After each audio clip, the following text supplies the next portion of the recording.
전 세계 195개국과 미승인 9개국을 합쳐 204개 국가 중 우주발사체 기술을 보유한 나라는 몇 개국일까요? 현재로선 우주발사체로 1톤이 넘는 실용위성을 자력으로 우주에 띄울 수 있는 나라는 미국, 러시아, 중국, 일본, 유럽연합, 인도, 대한민국 뿐입니다. 우리나라는 세계 7대 우주강국입니다. 굳이 국가 숫자로 따져 유럽연합 27개 회원국을 모조리 더한다 하더라도 32개국 정도만이 우주발사체 기술을 확보했다고 볼 수 있습니다. 유럽 국가들은 EU로 묶여 있어서 어느 한 나라가 독자적인 추진을 하기보다는 여러 국가들끼리 기술, 부품 인적 공유가 활발합니다. 따라서 전 세계 172개국은 우주발사체나 우주기술을 보유하는 것조차 힘든 실정입니다. 유럽의 군사 대국 터키나 인구 2억 7천만 명 인도네시아도 우주발사체 기술이 현재로선 없습니다. 핵미사일 개발 의심 국가인 이란의 경우 최근 수년간 시모르그 로켓 발사 프로그램을 통해 5차례 발사체를 시험했지만 인공위성을 궤도에 올리지는 못했습니다. G7 회원국인 캐나다나 영연방국가로 파이브 아이즈 회원국인 호주도 우주발사체 기술이 없습니다. 영국은 발사체를 개발한 후 활용을 포기한 유일한 국가이기에 현재 우주강국이라 할 수는 없습니다. 영국과 캐나다조차 없는 우주발사체 기술을 그만큼 자체 미사일 기술, 우주발사체 기술을 보유한다는 것은 굉장히 어렵고도 난해한 경지란 것입니다. 다양한 미사일을 보유했거나 인공위성을 띄운 나라들을 면면히 살펴보면 우리가 말하는 강대국 범주에 포함을 합니다. 미국과 러시아, 유럽이 그렇죠. 굳이 핵무기를 꺼낼 필요도 없습니다. 반면 중국이나 인도는 최빈국 시절부터 엄청난 인구의 우수한 두뇌를 둔 덕에 현재 우주강국 반열에 올랐습니다.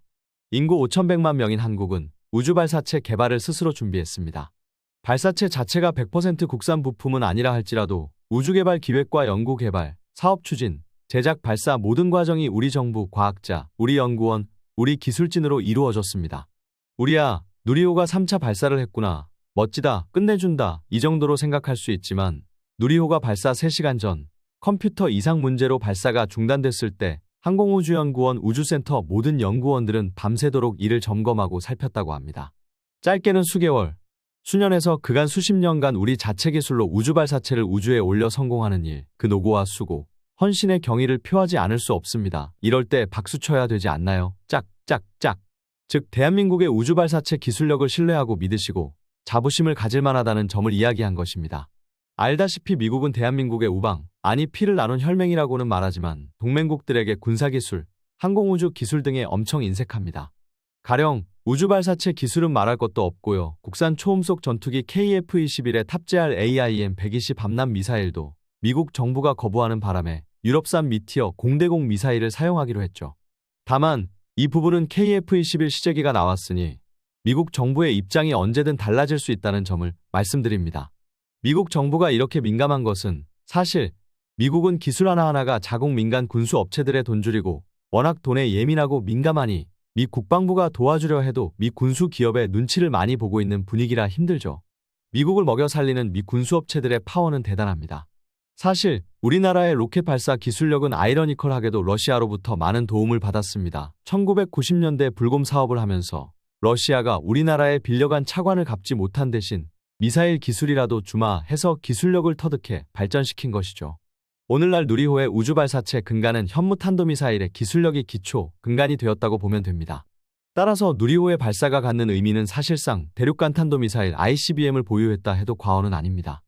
과학위성 우주발사체 누리호는 언제든지 ICBM 대륙간 탄도미사일로 전환할 수 있다는 뜻입니다. 정부 공식 입장이나 과학자들, 언론에서는 이를 대놓고 말하지는 않지요.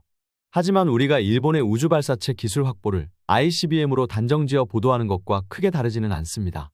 다만 누리호와 대륙간 탄도미사일의 차이점은 있습니다. 무엇일까요? 크게 3가지로 나뉩니다. 첫째는 발사 각도. 멀리 날려보내야 하는 ICBM은 발사 후 각도를 23도 기울여 포물선을 그리며 지상에 떨어지도록 하는 반면 누리호는 우주 임무 궤도 부근까지 올라가야 해서 수직으로 올라갑니다.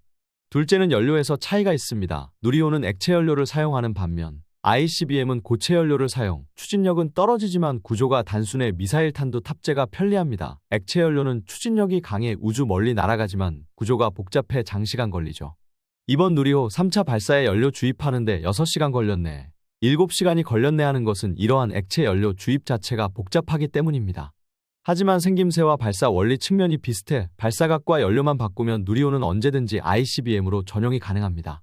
미사일에 고체 연료를 미리 주입하는 것도 가능하고 장시간 숨어 있다가 발사하는 것도 가능합니다. 즉 치고 빠지기가 쉬운 것은 고체 연료가 제격이란 것입니다. 다시 말해 대한민국은 대륙간탄도 ICBM 미사일 보유국 됐다 해도 큰 무리가 없습니다. 우주발사체는 경제와 군사력에 큰 도움을 주는 과학기술의 총화입니다. 영국, 캐나다, 사우디아라비아, 터키 등 전 세계 172개국이 꿈도 꾸지 못하는 우주발사체 기술, 그 기술을 우리 대한민국은 보유하고 있습니다. 그동안 기술 개발에 오랫동안 피땀 흘려 매진한 모든 연구원과 관계자 분들이 자랑스럽습니다.